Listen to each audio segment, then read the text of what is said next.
Assalamualaikum warahmatullahi wabarakatuh. Perkenalkan, kami dari kelompok 2 akan mempresentasikan mengenai grup dan media sosial. Sebelum kelompok kami mempresentasikan, izinkanlah saya selaku moderator untuk memperkenalkan anggota dari kelompok kami. Yang pertama, Ahmad Lutfan dengan NIM 2019-11078. Yang kedua, dengan saya sendiri Ina Laila Sa'dia dengan NIM 2019-11083.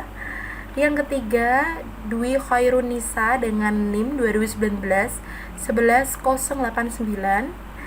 Yang keempat, Mangku Darmawan dengan NIM 2019-11096. Yang kelima, Arya Ramandani dengan NIM 2019-11106.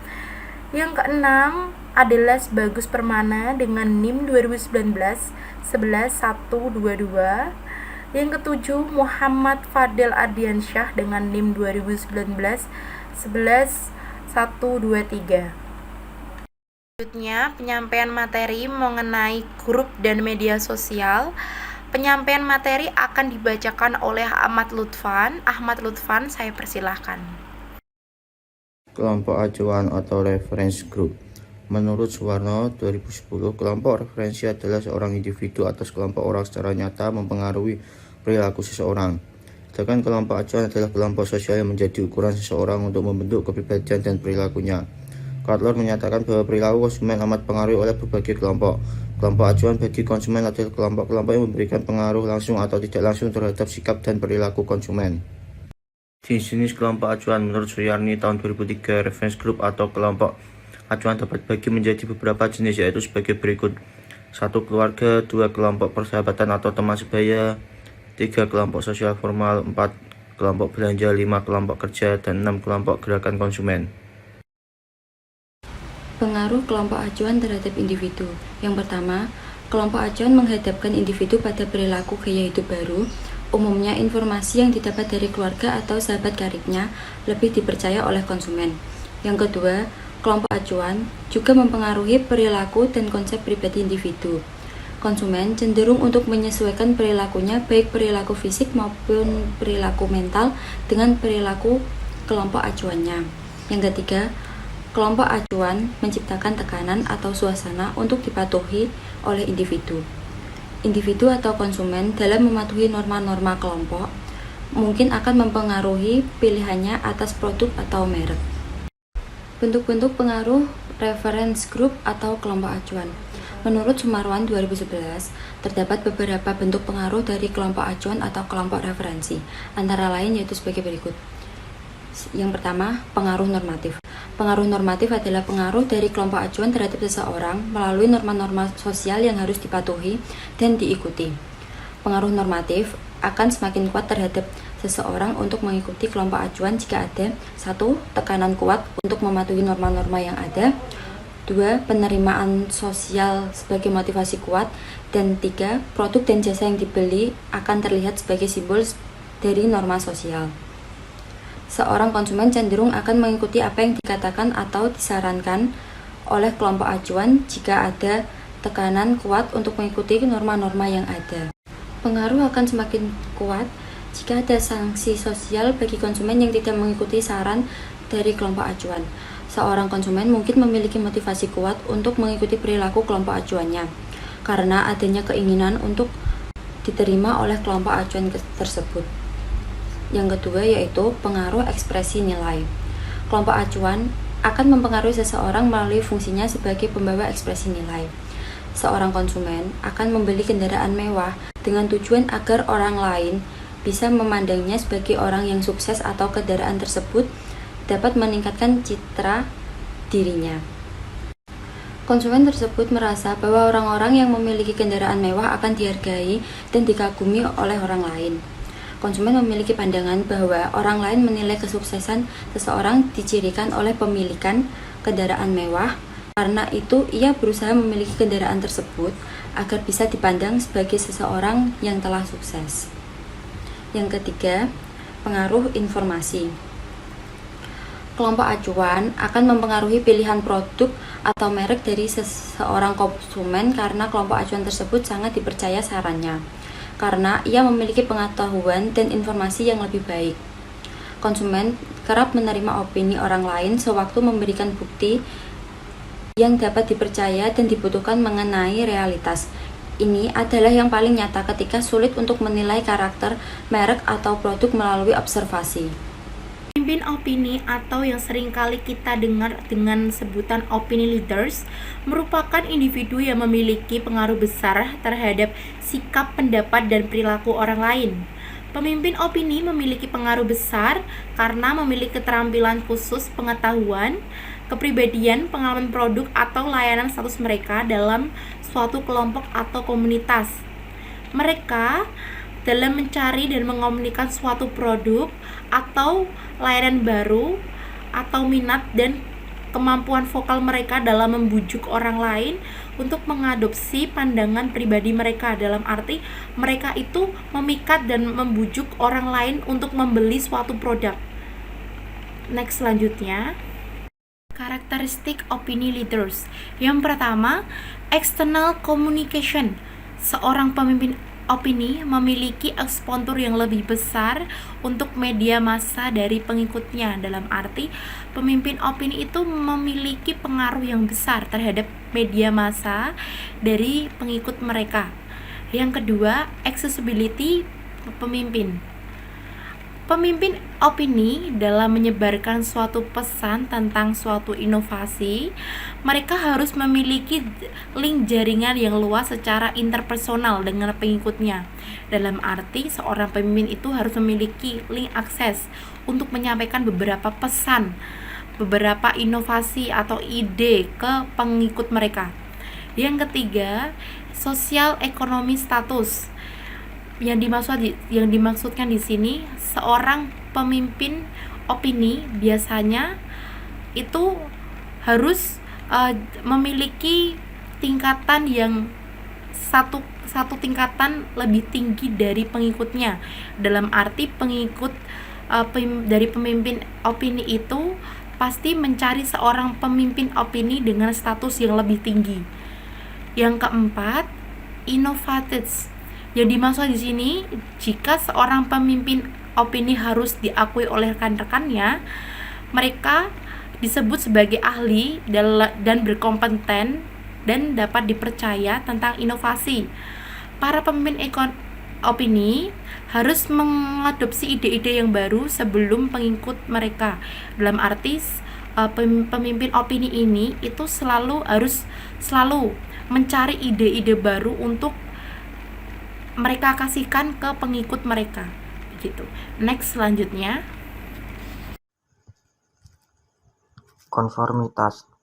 Menurut Sherif, konformitas adalah penyesuaian diri yang dilakukan individu dengan norma yang dibangun oleh rekannya, yang lebih konsisten ketika menghadapi situasi yang tidak pasti dan ambigu.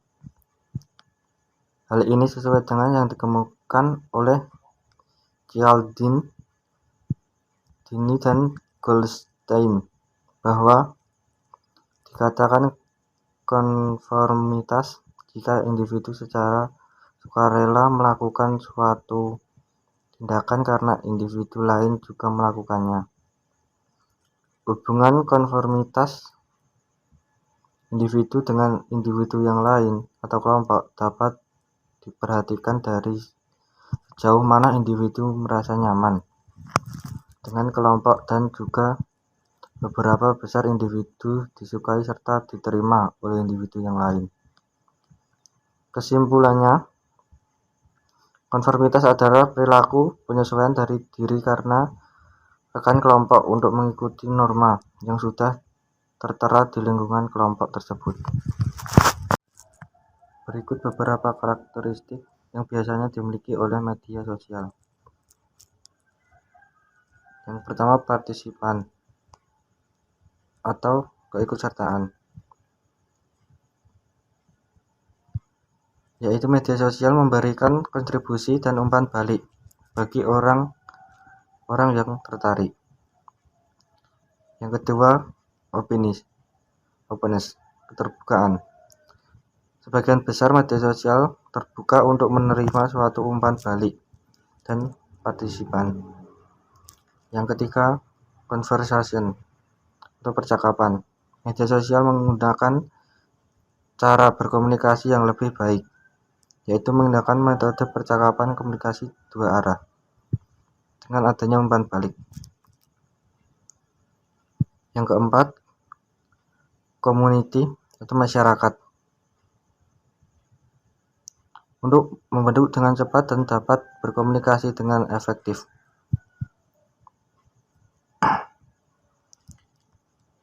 Yang kelima, connectedness, menghubungkan. Sebagian besar jenis media sosial berkembang karena keterhubungan mereka. Pengaruh media sosial terhadap perilaku konsumen. Pada era globalisasi saat ini, perkembangan teknologi semakin maju dan pesat.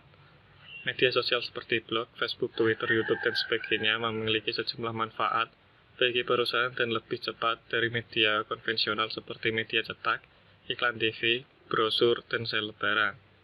Pencarian informasi dan kemudahan penggunaan media sosial merupakan tahap terpenting untuk pengambilan keputusan dalam berbelanja di media sosial. Word of mouth. Pemasaran melalui metode word of mouth atau pemasaran dari mulut ke mulut dimulai ketika seseorang individu mulai membicarakan sebuah ide mengenai suatu produk atau jasa yang telah digunakannya kepada orang lain. Penyebaran word of mouth tidak hanya dapat dilakukan dengan cara pemberian informasi melalui komunikasi mulut ke mulut, tetapi juga dapat disebarluaskan melalui media sosial internet yang ada. Melihat besarnya peran milenial pada keputusan pembelian, maka penelitian terhadap perilaku konsumen generasi milenial ini menjadi hal yang sifatnya penting. Kelebihan dari word of mouth: 1. Membangun brand. Semakin banyak konsumen yang merasa puas dengan bisnis kamu, semakin besar pula kemungkinannya produk tersebut dibicarakan orang. 2. Meningkatkan kepercayaan. Adanya word of mouth akan membantu sebuah perusahaan untuk menciptakan kepercayaan dari produk yang perusahaan tawarkan. 3. Tidak membutuhkan banyak biaya. Keuntungan lainnya dari penggunaan strategi word of mouth adalah minimnya biaya yang harus dikeluarkan. Strategi ini dikatakan terjangkau karena hanya memanfaatkan pengalaman yang didapatkan oleh konsumen. Kelemahan dari word of mouth: 1. Memiliki efek yang buruk. Pengalaman konsumen sangat mempengaruhi penilaian yang diberikan. Kedua, bergantung pada inisiatif konsumen. Konsumen merupakan pemeran utama dalam strategi word of mouth ini. Hal ini menyebabkan ketergantungan terhadap konsumen dan akan mempengaruhi hasil dan strategi marketing. 3. Sulit mengukur tingkat keberhasilannya. Feedback yang diberikan oleh konsumen tidak bisa secara langsung diukur. Studi kasus. Orang butuh untuk menilai opini dan kemampuan mereka dengan membandingkannya dengan opini dan kemampuan orang lain.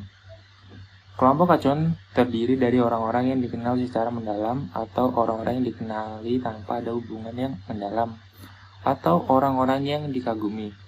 Karena orang cenderung membandingkan dirinya dengan orang lain yang memiliki kemiripan, mereka seringkali terpengaruh dengan mengetahui bagaimana orang lain menginginkan mereka menjalani hidup. Kecenderungan orang untuk menjadi bagian dari kelompok acuan dipengaruhi oleh beberapa faktor. Di antaranya adalah keakraban, ekspos terhadap seseorang, dan kepaduan kelompok. Seseorang pemberi opini ini adalah orang yang seringkali mampu mempengaruhi sikap atau perilaku orang lain. Yang biasanya menjadi opinion leader adalah artis, ahli, atau pakar di bidang tertentu, orang awam, pemimpin perusahaan, dan karakter. Kesimpulan, Memahami perilaku konsumen tidaklah mudah karena konsumen memutuskan pembelian tertentu yang berbeda dan sangat bervariasi dalam usia, pendapatan, tingkat pendidikan, dan selera. Hal ini merupakan tugas dari pemasar untuk meneliti faktor-faktor yang mendasari konsumen dalam memilih salah satu atau beberapa di antara jajaran produk yang ditawarkan perusahaan kelompok dapat mempengaruhi anggota lain untuk berperilaku layaknya kelompok. Lakukan seperti gaya hidup, perilaku, serta pola pikir yang cenderung sama tanpa paksaan yang disesuai dengan ritme kelompok disebut dengan konformitas. Pada intinya, grup dan media sosial sangat berpengaruh terhadap perilaku konsumen dalam menentukan dan membeli suatu produk. Sekian presentasi dari kelompok kami. Apabila terdapat kekurangan dalam menyampaikan suatu materi mengenai grup dan media sosial, kami dari kelompok 2 meminta maaf. Wassalamualaikum warahmatullahi wabarakatuh.